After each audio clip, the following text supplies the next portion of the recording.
அதிமுகவை பாஜக சாப்பிட்டுக்கிட்டு இருக்கிறது தெரியாம பாஜக மாநில தலைவர் வீட்டில் போய் இவர் சாப்பிட்டுக்கிட்டு இருக்காரு எடப்பாடி பழனிசாமிங்கிறப்ப தமிழ்நாட்டு அரசியல்ல அண்ணாமலைக்கு இனிமே வேலை கிடையாதுல்ல.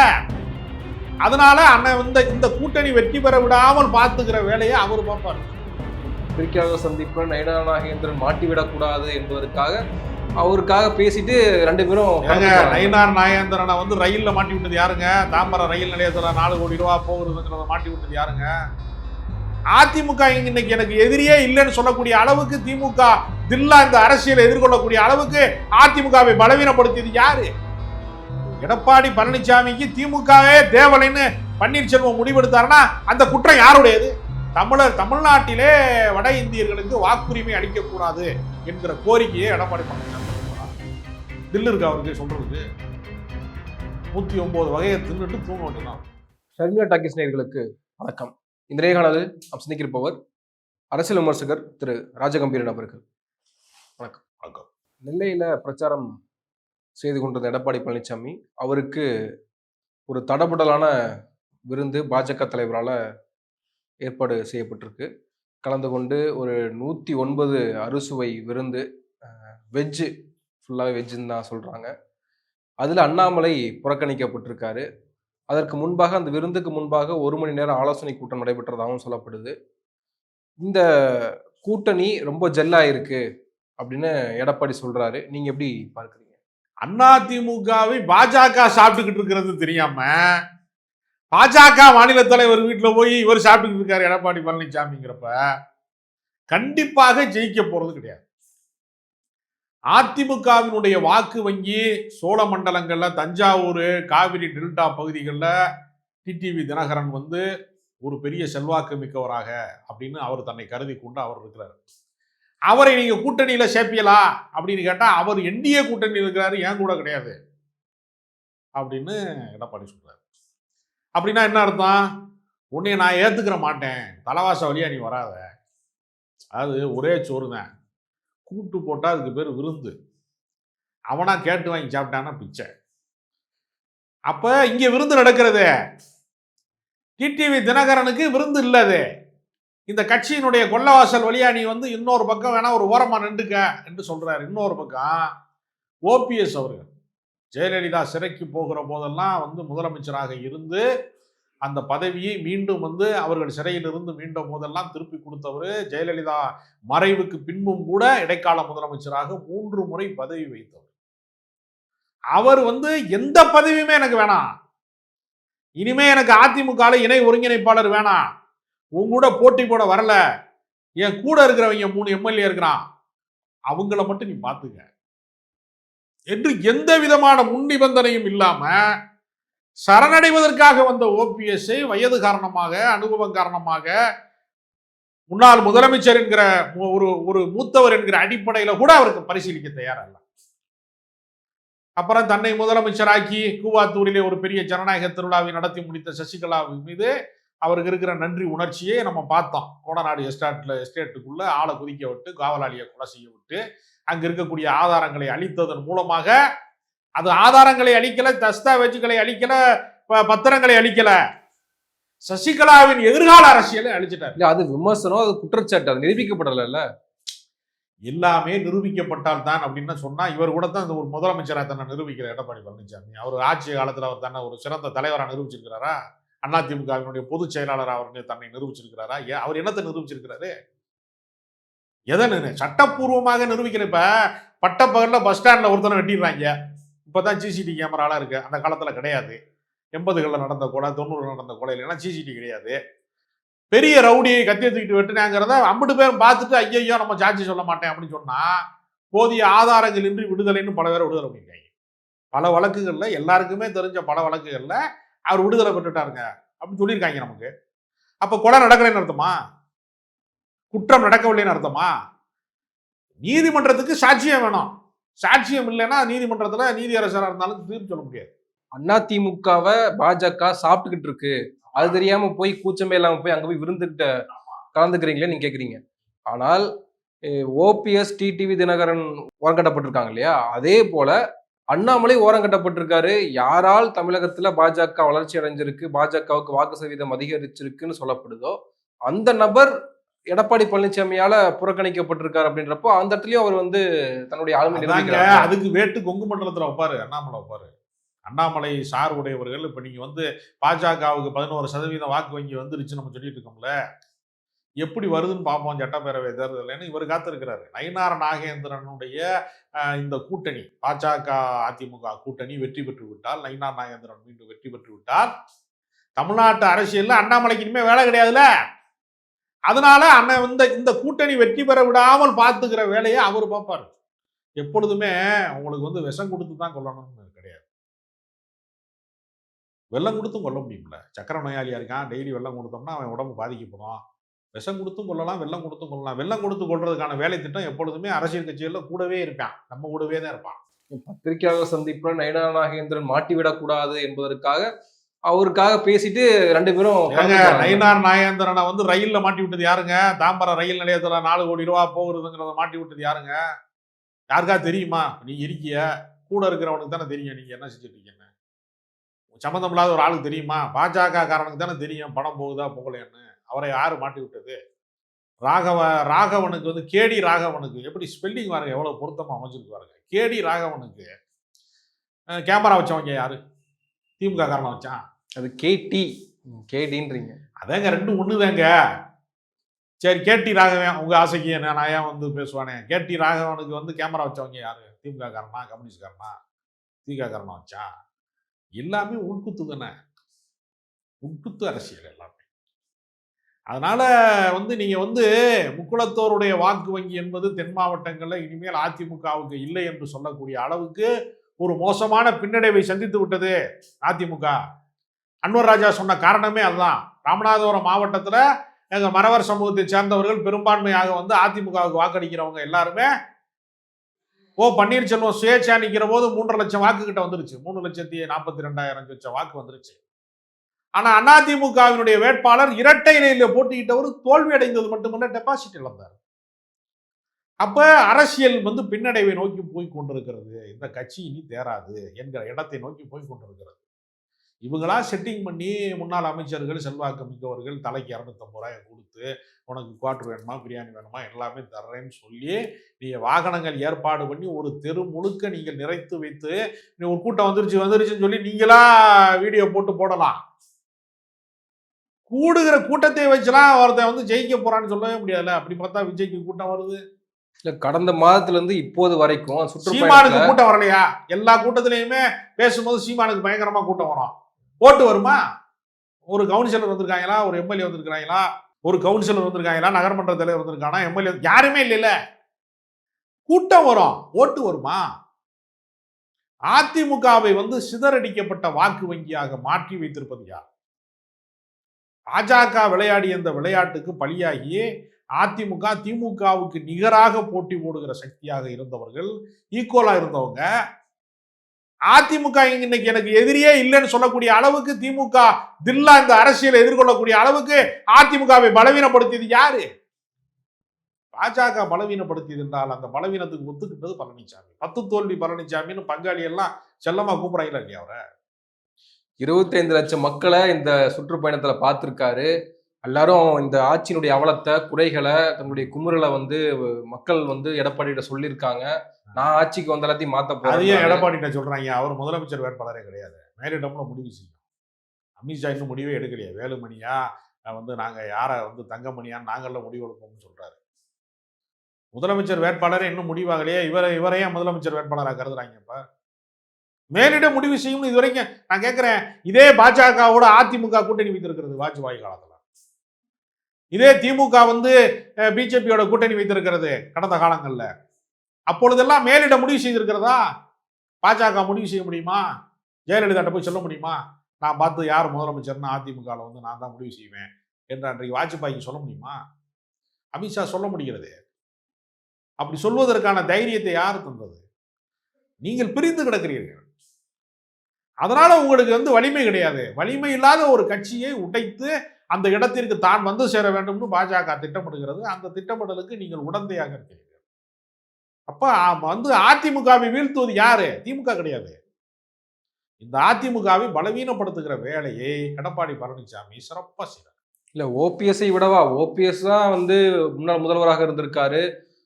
அந்த போஸ்டிங்ல இருந்த ஒருத்தர் வந்து திமுகவினுடைய தலைவரை போய் பார்க்கிறாரு, முதலமைச்சரை போய் பார்க்கிறாரு அப்படின்னா, அது துரோகத்தின் அடையாளம்னு தமிழிசை சவுந்தரராஜன் சொல்றாங்க. போய் பார்த்தாரே தவிர அவர் ஒன்னும் அன்வர் ராஜா மாதிரி திமுக சேர்ந்தாரா?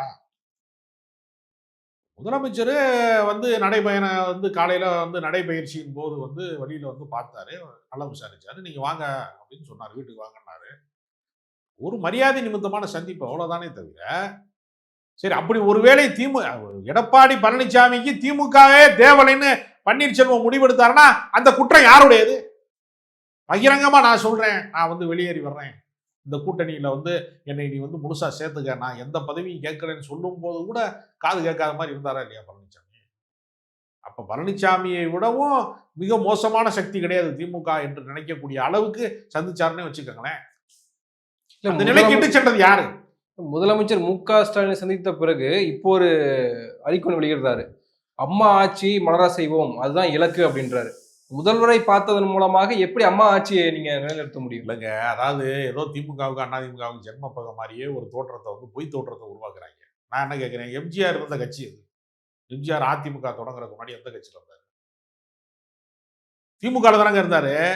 1952 இருந்து 72 வரைக்கும் 20 வருஷம் திமுக உறுப்பினர் தானே. திமுக சட்டமன்ற உறுப்பினராக இருந்தாரு, திமுக பொருளாளராக இருந்தாரு. எம்ஜிஆர் இருந்த கட்சி தானங்க அது திமுக. முரண்பட்டதற்கு பின்பு 72க்கு பின்னாடி தானே அவர் அதிமுக தொடங்கினாரு. அவர் அமித்ஷா திமுக தொடங்கினாரா? ஏடிஎம்கே வந்து மோடி எம்கே மாத்துறாங்கன்னு தெரிஞ்சு தொடங்கினாரா? கட்சியை கொண்டு போய் அடமானம் வைக்கிறீங்க, கட்சியை காலாவதி ஆக்குறீங்க, தன்னோட தன் கட்சியை வலிமைப்படுத்துவதற்கான வேலை திட்டத்தை வந்து செய்யாம பிரிந்தவர்கள் கூடுவதில் என்ன தடை? ஜெயலலிதா வந்து தன்னோடு பகைத்து கொண்டிருந்த ஜானை அணியை வந்து பின்னால சேர்த்து கொள்ளலையா? ஜானை அணியை உருவாக்குன ஆரம் வீரப்பனையும் அவங்க சேர்த்துக்கிட்டாங்க. மேடையில வந்து மேடைதோறும் தன்னை ஆபாசமாக பேசிய அன்றைக்கு வந்து பின்னால சபாநாயகராக இருந்த காளிமுத்து ஜானையை பார்த்தா கும்பிட தோணும், ஜெயலலிதாவை பார்த்தா கூப்பிட தோணும்லாம் பேசினாரு மேடையில. அப்படிலாம் ஆபாச அர்ச்சனைகள் செய்தவர்களையெல்லாம் சபாநாயகர் ஆக்கலையா? அதிமுக மீண்டும் இணைத்துக் கொள்ளலையா? எத்தனையோ பேரை வந்து அவங்க இணைச்சிருக்கிறாங்கல்ல. தன்னோடு முரண்பட்டவர்களை எல்லாரையுமே இணைச்சுக்கிட்டாங்க. ஏன்னா அவங்களுக்கு தன்னம்பிக்கை இருந்துச்சு. நான் தான் தலைவி, நான் தான் நம்பர், நீ எல்லாருமே ஜீரோ. நம்பரை தூக்கிட்டா ஜீரோவுக்கு வேல்யூ கிடையாது. நான் தான் லீடர்ஷிப், எனக்கு தான் அந்த லீடர்ஷிப் குவாலிட்டி இருக்கு, தலைமை பண்பு ஆளுமை பண்பு எனக்கு இருக்கிறது, என் பின்னால வா என்று சொல்லக்கூடிய தில்லு அவங்களுக்கு இருந்துச்சுல. எடப்பாடிக்கு இருக்கா? பன்னீர்செல்வத்தை பார்த்து எதுக்கு பயப்படுற? இன்னும் மணிக்கு மக்களை போய் சந்திக்கிறாரு, பார்க்கிறாரு, சுற்றுப்பயணம் போறாரு. சந்திக்கிறதுங்கிறது நீங்க வந்து டிராமாங்க. இன்னைக்கு அரசியல் கட்சிகள் வந்து பணம் கொடுத்து எல்லாரையும் ஒரு கூட்டத்தை கூட்டுறதுன்னா, இப்போ பல அமைப்புகள் இருக்கு. ஆள் கூட்டிட்டு வர்றதுக்கு எல்லா கட்சிக்கும் ஒரே ஆள் தாங்க ஏஜென்ட். எனக்கே தெரியும் பல பேரை. எல்லா கட்சிக்குமே ஆள் கூட்டிட்டு வரலாம். அதையெல்லாம் வச்சு நீங்க வந்து சொல்ல முடியுமா? இப்போ விஜய்க்கு தான் கூட்டம் கூடுது, அப்போ விஜய் தான் அடுத்த முதலமைச்சர் சொல்ல முடியல எல்லாரும்? அப்படிதானே நினைக்கிறாங்க. அது வந்து விஜய் ரசிகர்களுக்கு மட்டும் வாக்குரிமை இருக்கணும், மற்றவனுக்குலாம் வாக்குரிமை வந்து தேர்தல் ஆணையம் எடுத்துட்டாங்கன்னா விஜய் முதலமைச்சர் ஆகலாம். எல்லாருக்கும் ஓட்டு கொடுத்தா எப்படி ஆக முடியும்? விஜய் ரசிகர் மன்ற தேர்தலாக அது. இப்போ வந்து இந்த பீகார்ல 52 லட்சம் பேருடைய வாக்குரிமையை தூக்கிட்டாங்க இல்ல, அது மாதிரி விஜய் ரசிகர்கள் அல்லாதவர்கள் எல்லாருக்குமே வாக்குரிமை கிடையாது அப்படின்னு தேர்தல் ஆணையம் ஒரு ஒப்பந்தம் போட்டின்னு வச்சுக்கோங்க. தேர்தல் ஆணையம் அதெல்லாம் செஞ்சு கொடுக்க ரெடியா இருக்கிறாங்க. அதை செஞ்சாங்கன்னா நீங்க சொல்றது நடக்கும். இந்த ஆட்சியிலேயே பல குற்ற சம்பவங்கள் நடக்குது, சட்ட ஒழுங்கு சீர்கெட்டு இருக்கு. குறிப்பாக இப்போ ஆணவ கொலை நடந்திருக்கு ரீசெண்டா. அந்த ஆணவ கொலைக்கு எதிராக திருமாவளவன் வந்து ஆர்ப்பாட்டத்தை நடத்த போறாரு. தனிச்சட்டத்தை உருவாக்கணும்னு ஆர்ப்பாட்டம் நடத்த போறாரு. ஆணவ கொலைக்கு எதிராக எத்தனை முறை அதிமுக ஆர்ப்பாட்டம் நடத்திருக்காங்க? வேங்கவேல் கத்துறவங்க எத்தனை கட்சி ஆர்ப்பாட்டம் நடத்துது இல்ல? இருங்க, வேங்கவேலுக்கு எடப்பாடி பழனிசாமி போயிருக்காரா? எதிர்கட்சி தலைவர் தானே, களத்துக்கு போயிருக்கலாம். விசிகா தானே போகுது. ஏன் அதிமுக களத்துல போய் நிக்கல? நீங்க நடத்துறது ஏற்கனவே நடத்துனது தேவர் கட்சி, இப்ப நடத்துறது கவுண்டர் கட்சி. நீங்க தலித்துக்களுக்கான பாதுகாவலரா? நான் கேட்கிறேன். ஆதிக்க இடைநிலை சாதிகளுக்கான அரசியல் இயக்கத்தை நீங்கள் நடத்தி கொண்டு நீங்க தலித்துக்களை பாதுகாப்பதற்கான, ஒடுக்கப்பட்ட மக்களை பாதுகாப்பதற்கான அரசியல் கட்சி நீங்க நடத்துறீங்களா? அவர்களின் குரலா நீங்க? உங்களை நம்புவாங்களா உங்கள யாராவது? நீங்க உண்மையிலேயே அவ்வளவு பெரிய சக்தியா இருந்தா திருமாவளவனை நீங்க பலமுறை கூப்பிட்டீங்களே, ஏன் அவர் வர மறுக்கிறாரு? ஆணவ கொலையை நீங்க தடுத்துருவீங்களா? ஆணவ கொலைக்கு தனிச்சட்டம் ஏற்றுவேன்னு எடப்பாடி பழனிசாமி வந்து அறிவிப்பாரா? என்னோட ஆட்சியில் நான் வந்து தனிச்சட்டம் வந்து நான் வந்து ஏற்றுவேன் அறிவிப்பாரா? அறிவிக்க முடியுமாமல்ல அவரால்? வேலுமணிகிட்ட கேட்கணும்ல, செங்கோட்டையன் எல்லாம் கேட்கணும்ல.